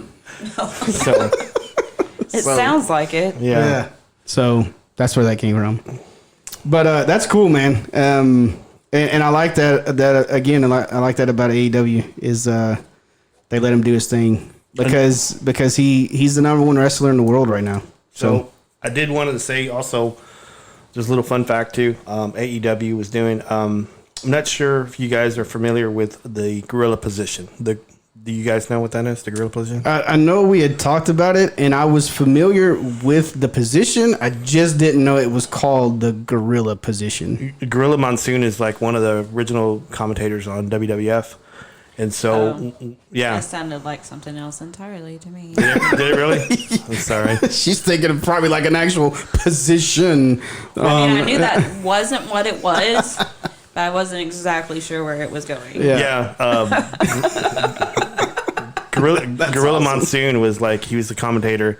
And so he was always in the behind the curtain, like right before the wrestlers come out onto the stage on WWF. There's the curtain, and so Gorilla was there. Used to talk to the wrestlers before they came out. If things changed, if they were supposed to do certain things, he would give them instructions. So that was called the Gorilla position. In like the WWE, that's what it's called. So before you come out the curtain and you get your last instructions, that's called the gorilla position. So AEW, in honor of Dusty Rhodes, have decided to name that position the Dusty position, which I thought was really, really cool. That is really cool. So that is really cool. Yeah, I was pretty happy with that. So I know it's just like a little thing, but it's just part of history, and I thought that was kind of no, cool. that is super cool. I love how in wrestling they pay homage to the greats. And the American Dream was one of the greats. So yeah, he deserves to be honored. And I think it helps that his son owns the company. Well, so yeah, a little. I think even if his son didn't own the company, he deserves a right. Yeah. So, but I mean that does weigh in on the decision. So tonight is Bound for Glory. Yeah, Bound for Glory with Impact. So it's probably going on right now as we're talking. Are you sad you're missing it? I'm gonna watch it eventually. So it's not a big deal. So, but yeah, I used to be, and I know when we worked together before we work together now at the place where they knock down vertical objects with a round object. So, but I used to be a big TNA fan, and I used to hound you about WWE. Yeah, I'd never watched WWE. Yeah. I always watched TNA, and you were telling me tonight that there's only 2 original TNA. Well, there were 2 guys that were on it there. Yeah, that's what I'm saying. When I was watching it, not originals. Sorry, I shouldn't have said originals, but right. two wrestlers on the roster. There's only 2 of them left. Yeah. Rosemary Eddie Edwards. And Eddie Owens. Yeah. And Eddie Owens was part of the Wolves, which was Eddie Edwards. What did I say? Eddie Owens. Okay, I'm screwing everybody's name up. He's Kevin Owens' brother. Yes, he's Kevin Owens' brother. Eddie Edwards was part of the Wolves, which was my favorite tag team back then. Right. Was a great tag team. Loved them. And I love the fact that Eddie Edwards stayed and he's going solo now. And Rosemary, I mean, she's fantastic. She is, but I think she's still coming off injury, so she's not really doing a lot of in-ring stuff. She's doing a lot of building up and stuff like that, which I'm really not happy with. But it is what it is. So I don't think she's extremely confident to do a full match because if she does wrestle, she does the tag team, and so she doesn't do all the work. So, But yeah, tonight's Impact Bound for Glory. The main event is Brian Cage versus Sami Callihan. I'm not a big Sami Callihan fan. That's just me. But I just think his shtick is just, he's a good entertainer. He works well with people, but he's just not, to me, he's not, headline material stuff. But you're a Cage fan, right? Yeah, Brian Cage is a great athlete. He's, for his size and his weight, he's a great athlete. He can do, moonsaults and stuff like that, and does it off the top rope onto the floor. So not very many big guys do that. So he's talented. So we were watching a little bit before we came on here, right, to do the podcast. We were watching it, and I was surprised to see Sabu. Yeah.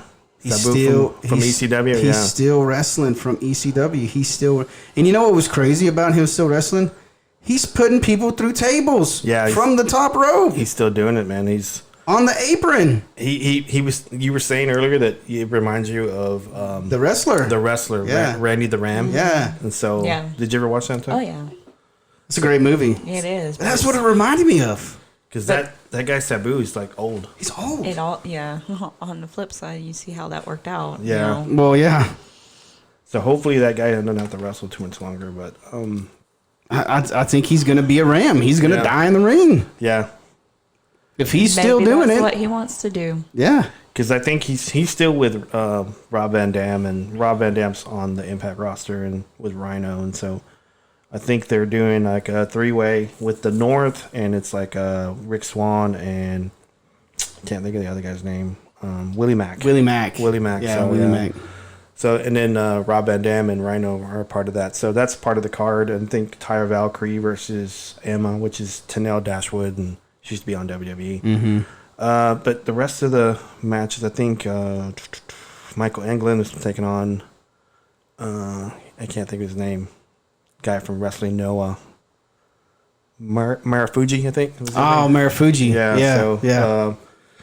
But I'm probably gonna watch it tonight and see how that card goes. And I'm still interested in Impact. I know a lot of people are not. I still am. I still think it's good wrestling. It's entertaining. It's some of the storylines are kind of weak, but I still like it. That's me. I watched the Raiho. What is it, Dr. Britt? Yeah, Dr. Britt Baker. I think DMD. I think Raiho needs to eat a couple more biscuits. She is tiny. She's the current champion right now, but for AEW. Oh yeah, AEW. I know we were talking about TNA. We kind of jumped. I jumped ship there. Sorry. That's okay. But AEW, yeah, she's tiny. Yeah, Darling. Yes. Their belt is like really, really little, and it looked really, really big on her. It was all the way to the very last holes. I mean, I think they had to make extra holes on the belt. It almost wrapped all the way around her. It was. Out on the side. You could see the rivets hanging out the side. But the AEW show, I think this past week was really good. I enjoyed it. I mean, the Rojo and Dr. Britt Baker, that match was. It was, you can tell that they hadn't worked together. If they worked together at all. Yeah. So there were a couple of moments where it was like oof. Yeah, but it was still entertaining. But here's that's and as a fan, I think we kind of expect exactly we expect the talent in the ring. Yeah. To live up to our expectations. I mean the two matches that I think about the most. I mean the Darby Jericho match was really good. I really liked that one. That was a great match. But you didn't get a chance to see it. But Kenny Omega and Hangman Page was against. No, I saw it. Moxley and Pac. And Pac. Yeah, that was a good match. That was a great match. And then the tag team match, SCU, your boys. Yeah, Daniels and Kazarian. And then they had to substitute. Scorpion Skies, with against the Best Friends, which you know how I feel about the Best Friends. I love them. I think you can go hug them too. Hug them all you want. I just love them. I thought those two matches made the show. So I think they're gonna win another week. So that's just me. So WWE. Yeah. Do we want to talk WWE? I mean, okay. You sold that one. Because I think right now they're setting up the Crown Prince stuff over in Saudi Arabia, which I'm not a big fan of because I'm just not. I'm not big that way because they don't. They can't take the women roster over there. I know some like Daniel Bryan's was one of the wrestlers who refuses to go do that because he doesn't believe in that government and stuff like that. But anyway, I don't want to get political here. So let's not do that. Yeah. So It's hard not to in that situation. I know it is. It's just like they're setting up Braun Strowman versus the heavyweight champion, the Gypsy King. I can't think of his name right now. Yeah. But you know what I'm talking about, right? Mm-hmm. So they're setting them up for the crown jewel, and I just think it's crap because the guy is not a wrestler. It's garbage. And he's like stiff. Yeah. And so, he's out of his element. So I just think, he wants to get paid because everybody that goes to crown jewel, they get paid. Mm-hmm. They get paid big time. It brings Undertaker out of retirement. It brings Goldberg out whenever he wants to, and Brock's going to be there whenever he wants to because he's going to get paid. You know how I feel about that. Yeah, so I don't. That's one of my. I try not to watch it, but I watch it, and the only way to pay, to make WWE pay is not watching it. So Yeah. but it's hard not to. But it's like a train wreck. Yeah, You watch it just to see it wreck. because they're setting up Cain Velasquez, Brock Lesnar there. I know. And then the Gypsy King versus Braun Strowman. I don't. For such a big company, and for a company that, I mean, they dominate wrestling, and they dominate wrestling to do just stupid stuff like this. Yeah. It's almost like they're saying, "Ha ha ha, we're big enough and we can do whatever we want," and put garbage on TV. Yeah. It's just it irritates me. It irritates me because I don't want to see Braun Strowman and the Gypsy King going at it for Crown Jewel. Yeah. I don't want to see Cain Velasquez and Brock Lesnar go at it just because they had a fight in the UFC. It wasn't a fight; it was a beat down. Cain Velasquez beat him down. I don't want to see them in a wrestling ring. Yeah. Cain Velasquez does not have. He does not belong in a wrestling ring. It's gonna show, and I hope it exposes them, and then they don't do it. And here's the thing: prove me wrong, Cain. Prove me wrong. Right. Show me Ronda Rousey. Ralsa. Yeah, who says that?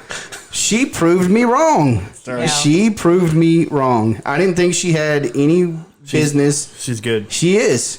And I thought, I never thought. She was underwhelming in the UFC, in my opinion. I mean, I was exciting because she was one of the first real breakout females, but she didn't really perform in the ring. I feel. Yeah. But she has a really good presence too, and can sell a ticket. She's marketable. Yeah, and that's, exactly. That's what I was I never doubted her athletic ability. She's Right. obviously a top-notch athlete. Yeah, everybody knows absolutely. But I mean, On the performance side of it is where I was like, she doesn't have it. yeah, And she's a hottie. Well, yeah. Oh, yeah. She's definitely a hottie, but behind her athleticism and her looks, she brought it performance-wise. Yeah. She Right. really did. And I was surprised. I'll eat crow on that. But Yeah. Cain Velasquez, I mean, yeah, because it is hard not to see it as a gimmick anyway. In Yeah. either way, I'm out from either side. When they're going from the UFC to wrestling or the other way around, it always seems like, what is this? Not to drop names, but I can think of certain straight edge people that it didn't turn out so well for them when they did that. Yeah. And it was embarrassing. But Straight edge. I wonder who that is. I wonder. they got his ass handed to him. He did. He It was so just sad because I was kind of gunning for him. I was Yeah. like, I want him to prove him wrong. And yeah. Yeah. he didn't. But that didn't happen. He proved himself wrong, I can tell you Absolutely. But, I'll give him this. He at least tried it. yeah, he did. that. Yeah, he did stick his neck out there. And But He got he wasn't in a fight. He was in a in a massacre. massacre. Yeah. Down. So But isn't it him that has the thing with the Green Ranger? the Did they ever have that fight? No, It needs to happen. We need to figure out how to make that happen. It's not going to be on UFC. I can tell you that right now. I don't give It'll a probably be fuck. on Bellator. Or It just needs to it can be in someone's Yeah. backyard. I don't care. It needs to go down. Oh man. So. But yeah, back to WWE. Quit putting garbage on TV, please. And so, you know what kind of bugs me a little bit is that like Kofi's part of the New Day, and so he's just he went back to being friendly and happy and throwing pancakes and stuff like that, and he's not pissed for losing to Brock, and that bugs me. That bugs me storyline wise. So I've already gone off on my little soapbox about that. Yeah. But yeah, it really bugs me that he's just back. Oh yay, I'm happy and I'm throwing pancakes. He put the work in. And He puts the work in and he loses it in 8 seconds. And right then with him throwing pancakes is there's never a shot for him ever again. Yeah, I think he knew once. You know that right now. Yeah, I think once he knew that SmackDown was going to Fox, it's going to be over. That's it. because Fox has an exclusive deal with UFC. And so it makes sense if Brock goes to UFC, absolutely, he carries the WWE title, not the Universal title, the WWE, WWE title. If he goes over, it means money, it means marketing for WWE. So, I mean, I would want to see that, but I want to see his butt handled to him, and stuff. So that's just me, but I don't know. I just get irritated that.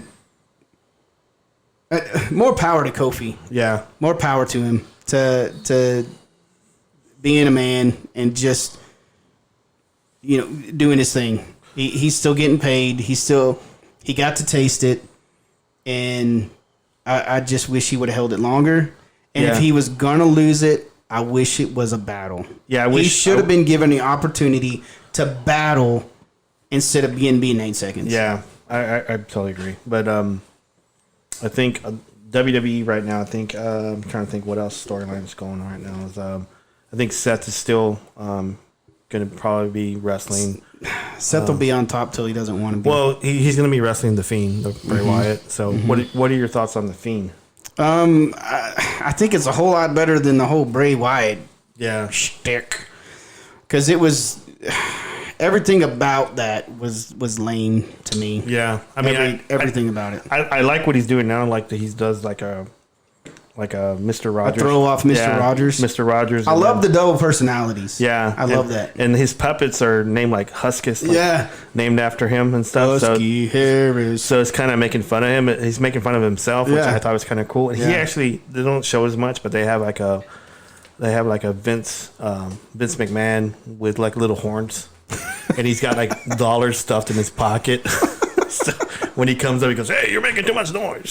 So That's awesome. He does that. So I thought that was kind of cool. I've always been a fan of the multiple personalities, the dual personalities. Yeah. I was a big Mick Foley, Cactus Jack. I hated him as Cactus Jack. I didn't like him as Cactus Jack, but I liked the fact that he was double personality. I like that. Mick Foley was, and that guy do anything, man. Yeah, he was a maniac. But back to the Fiend. I like his get up. I definitely like his mask that he wears. It's very it's a whole lot creepier than just his normal face. I normally don't talk about comics on here, and I'm a huge comic fan. Yeah, and I've got like almost 6,000 comics, so I read a lot of comics and stuff. And so there's a storyline in Batman that's called Death of a Family.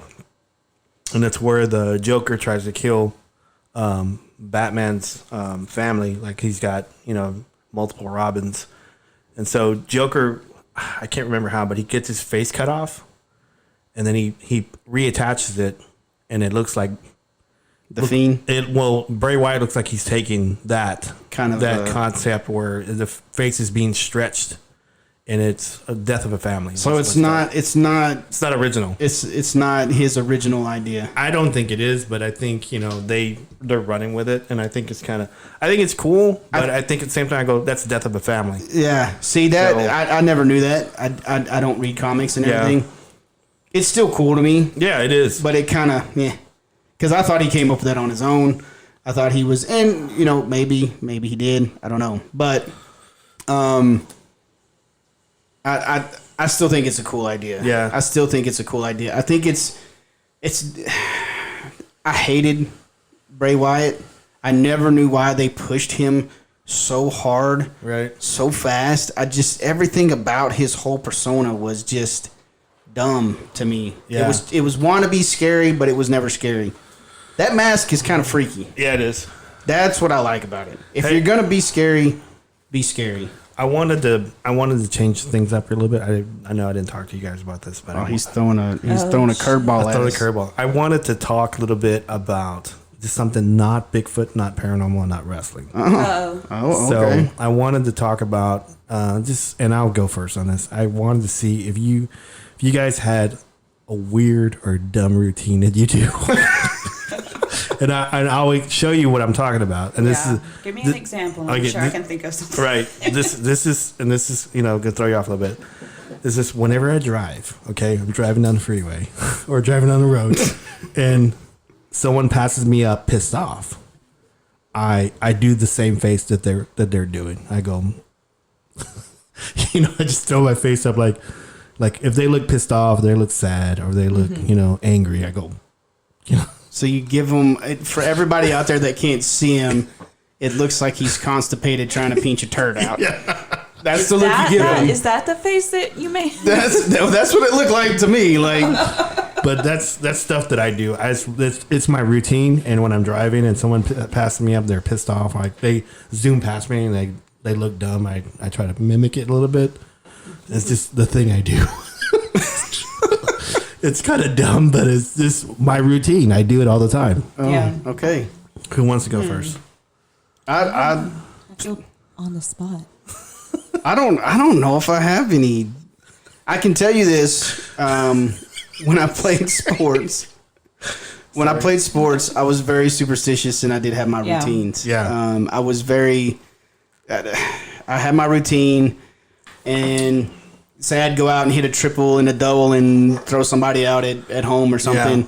I would try to think about what I did before that game and try to repeat that in every game. Like a meal, you ate a meal. Or Yeah, something? like if I ate something and I always I wore my pants the old school style up over my knees, and I wore old school stirrups. My team wore old school stirrups, and so I wanted my stirrups to show. So I put my socks on the same way, I put my stirrups on the same way, and I rolled my pants the same way every time. Yeah.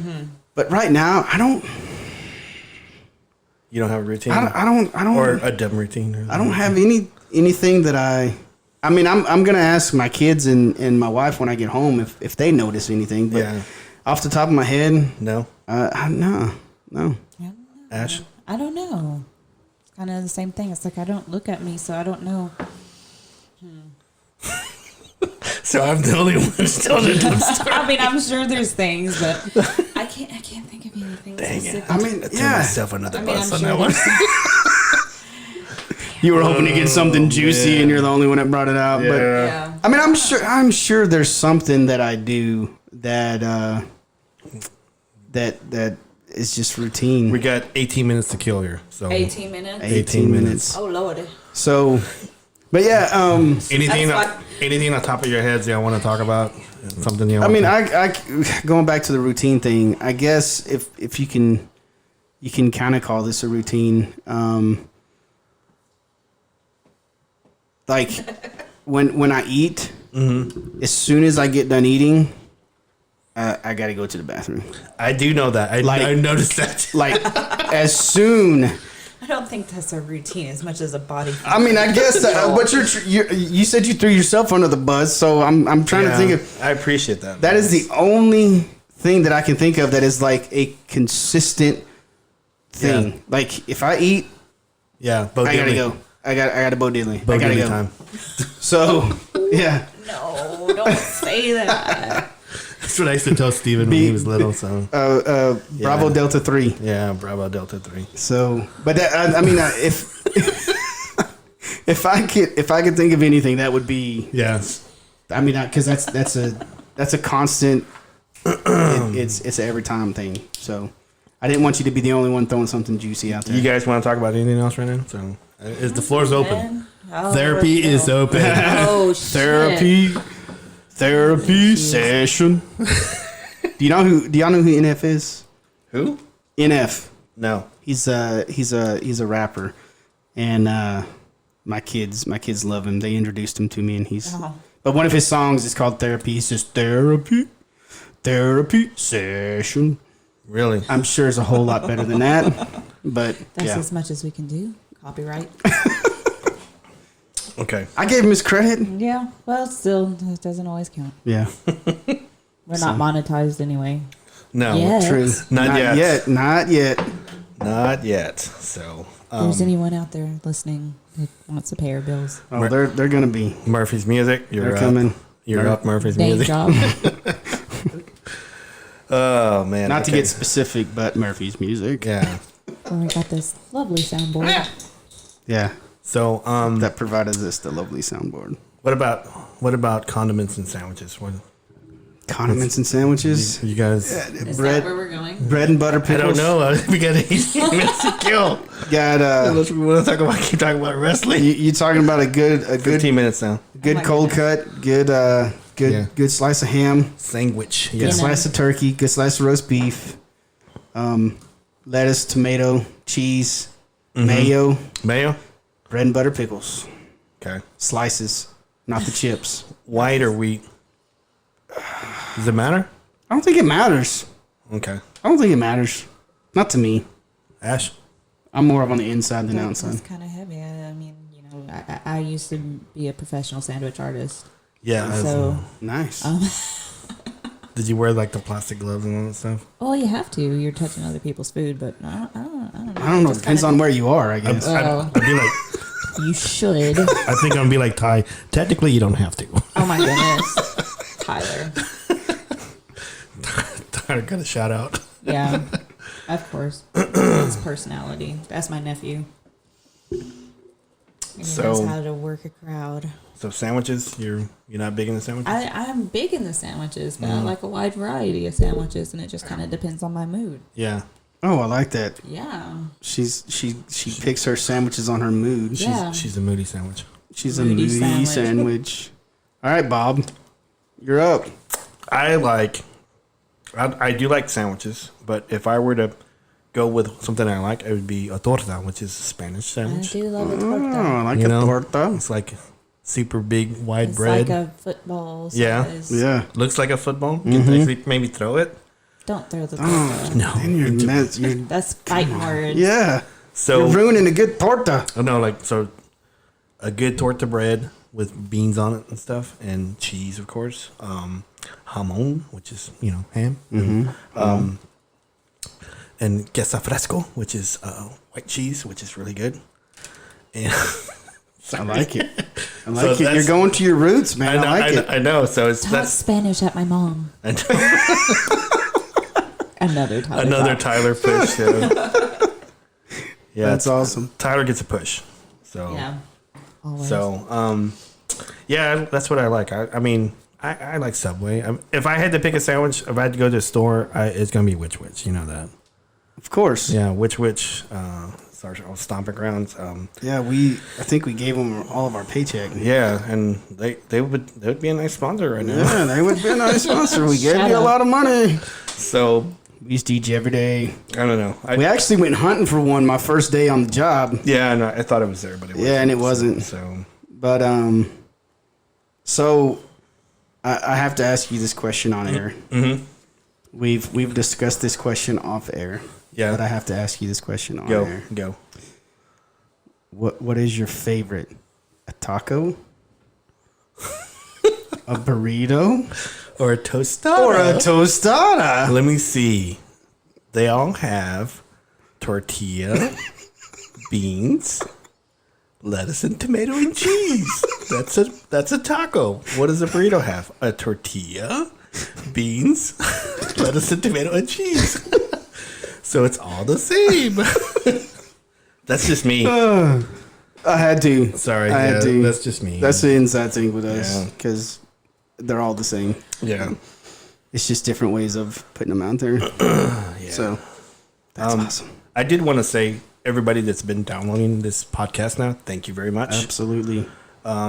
We had a download. I think we got 2 downloads in UK and 1 in Sweden, which I thought worldwide. Yeah, I thought was awesome. So Worldwide. we're gone worldwide. So Nice. I think last time I checked, we're at 123. Okay. So everybody at work that's downloaded this, thank you very much. Yeah. Everybody outside of work that's downloaded this, thank you very much. Thank you very much. We look forward into continuing doing these podcasts, and man, it's like a dream come true for me that we're doing this. And I want to thank you, Chris Colleps, and man. Ash Tucker for doing this with me. I don't think I would have done a podcast by myself. So I gotta have company and people talking to me about stuff that we like, and this is part of it. So. And I think my mom listened to this for the very first time. Sweet. Today. So Sweet. So I had to set it up on her phone. So Sweet. Mom, if you're listening to this, thank you very much for doing this. Too sweet.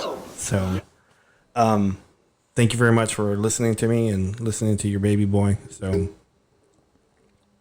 but I'm pretty happy doing this podcast and getting an opportunity to talk about stuff that's been on my chest for a long time. So, because tonight was the very first night I took a step forward into talking about my Bigfoot past and why I did some of the things I did, and it's a big weight off my shoulders because I've been wanting to talk about it. I had thought before about doing a book. And that may happen down the road. So, because I've got so many stuff going on with me, Bigfoot wise. So, just awesome stuff. So, but yeah, I think we're kind of looking to doing some guests down the road. Yeah. So we probably want to get some people on and maybe hopefully get them in studio and talk to us. We would love that. But if you're not, then we're going to probably end up calling some people. So I got some people in mind that I want to do. I want to bring in like right away. And talk to us, and so it's just I'm super excited about it. And we've also, I know we hinted a little bit about tonight going mobile. Yes. Traveling. Yeah, I would love to do that. Yeah. There's a couple of places I'm not going to say yet because I haven't talked to them. A couple of places I thought about asking if we could do a podcast there, so it'd be kind of neat. So yeah. Or Hallsville, Jefferson. Yeah, we're coming that way. Jefferson is just all kinds of. Yeah. So, but yeah, and like I said on our pilot episode, we've got some interesting stuff, some exciting stuff in the works that we're working on, and I'm excited. We've got 3 under our belts now. Yeah. And it just keeps getting more fun, man. I was thinking about naming this one Push Pass Hack. Yeah. Push Pass Hack. So I like it. Okay. So That'll work. I like it. So and we're thinking of some ways and trying to generate some ways to get our crowd more involved, to get our listeners more involved. Yeah. And if there's any suggestions that our listeners have, please feel free. We've got some things in the works that we're kind of thinking of, and we're going through the kind of the logistics and the renderings of it, I guess, trying to figure out how to do it. But we do want y'all involved in this. I mean, it is for y'all. We do this for our listeners. What's the Twitter handle again? It is at Bigfoot Club 1. I also have a email, bigfootclub1@gmail.com. Okay. So people can email us or hit us up on Twitter. We also have a Bigfoot Club at Yahoo mail. So if you have Yahoo mail, Bigfoot Club I know it's Yeah. We're kind of sitting here and lights are flickering. lights are flickering. So, but yeah, Bigfoot Club at yahoo.com. And what did you say? Bigfoot Club 1 at Gmail. At Gmail. And So- then at Bigfoot Club 1 is our Twitter. Our Twitter handle. Our twiddle. Twitter. Twiddle. So,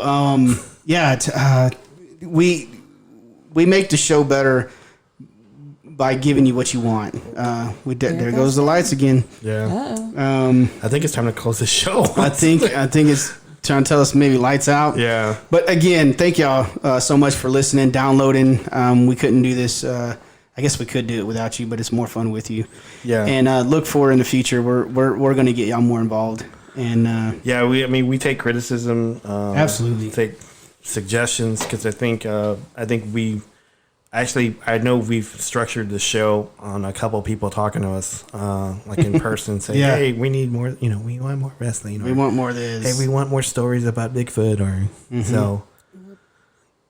So we Absolutely. try to bring that,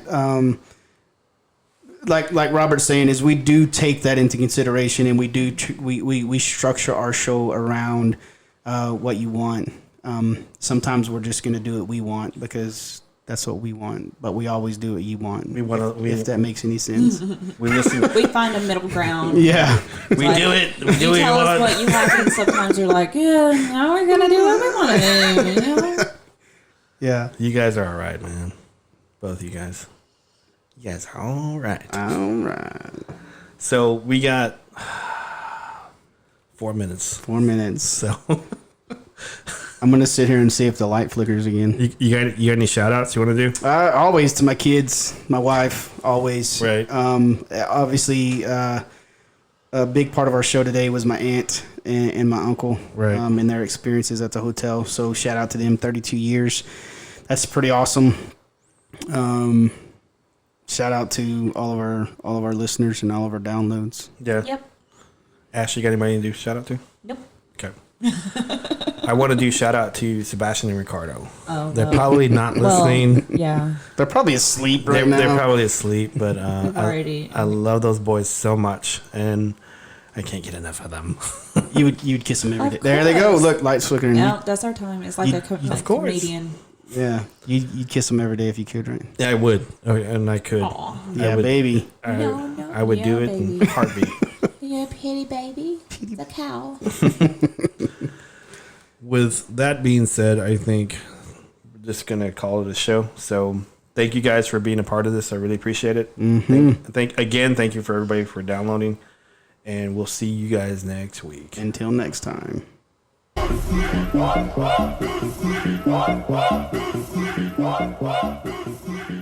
What?